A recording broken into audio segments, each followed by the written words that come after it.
I was 9 years old when I first saw a maid being beaten by her employer. I still remember how she cried as her hair was pulled and she was violently punched in the chest.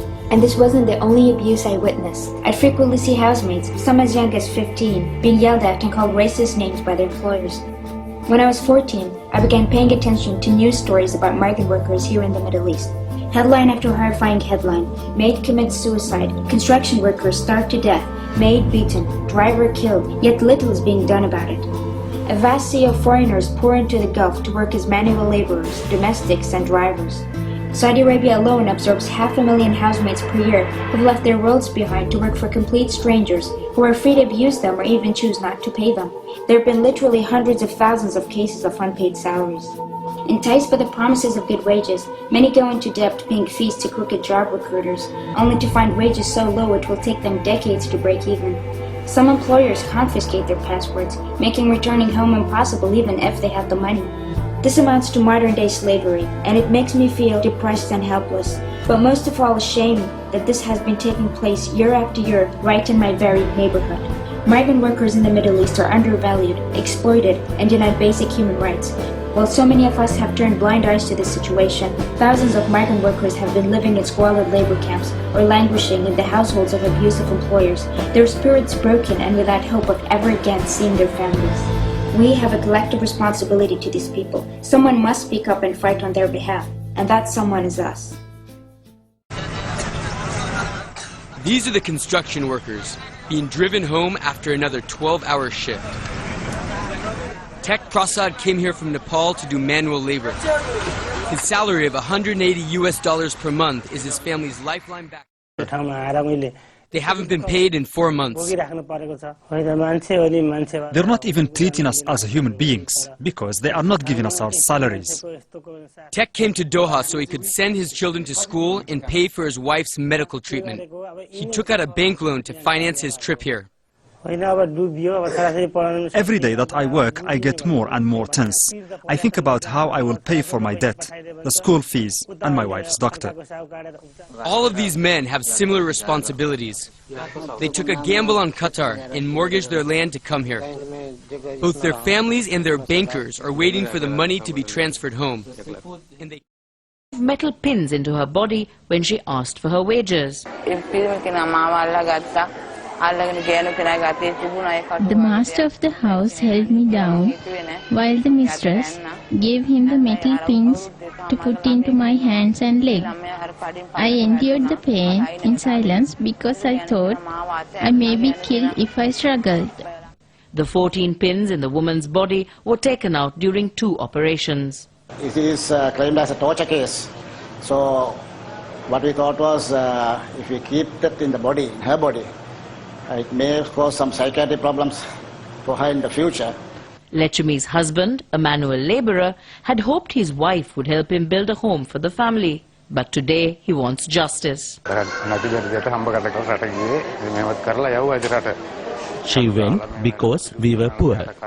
Recruitment agencies, like the one who sent my wife, should be caught and punished, so that this doesn't happen to others. Nation in the Middle East. But what does this mean? The nation is a peninsula from Saudi Arabia, a small landmass consisting predominantly of uninhabitable desert fit only for camels and extreme motorists, surrounded by the warm Indian Ocean, the original source of all revenue for Qatar, along with live birds which are kept as pets. The well-being of animals is by no means a priority for this culture.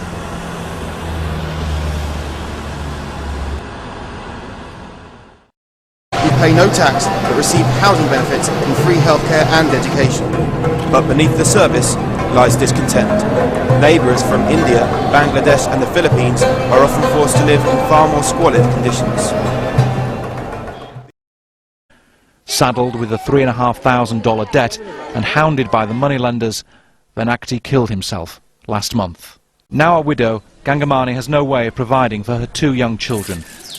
Her husband was one of the tens of thousands of people from the subcontinent who are lured to the Middle East with the promise of well-paid jobs. 100 people just from this tiny village in southern India made that journey, but most are back.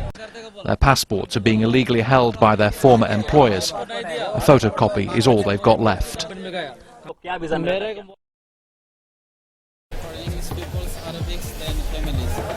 But I am not family, and I'm going inside. Of course, but you are the English speakers, right? Yeah. This rules of the management. Why is this? Well, what if he wants to come with me, this guy? Sorry? Can he come inside with me? No, sir, they can't. Why? Because we can read their face. You can read their face? Yes, we can read their face. What do you mean?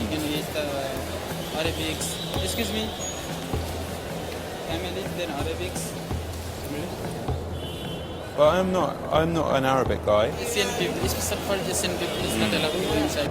I understand it's not your law, it's not your rule, but it just seems a bit unfair, you know? Yeah. It seems kind of racist.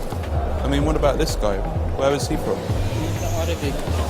You can read it in his face. Yes, what if he's half Arabic and half Filipino or Nepal? What do you do? We'll ask them, where are you from? Like that.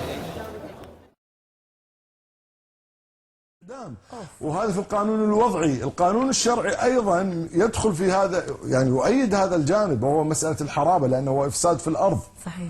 لما يأتي إنسان ويقوم بعمل المشين وهو اللواط مثلا، أو في جانب الصالونات النساء كالسحاق وغير ذلك بالنسبة للنساء، هذا إفساد في الأرض، هذه عقوبة الإعدام. غير القانون شو ممكن تعمل؟ غير المؤبد بالإعدام. يعني في الشريعة الإسلامية اللواط إذا ثبت يرمى من مبنى عالي. طب أنت شو بتعمل فيهم؟ أنا حقيقة يعني أستخسر فيهم الإعدام. والله هؤلاء ينبغي في الواقع أن يوضعوا في مكان عام ويجلدوا ويؤدبوا حتى.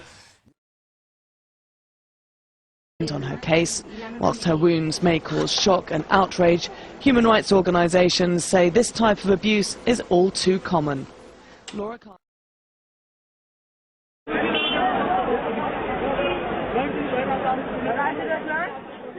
Banned from the malls, barred from the souks, discouraged from the Corniche. Qatar labourers have few places to go except here, the central bus station.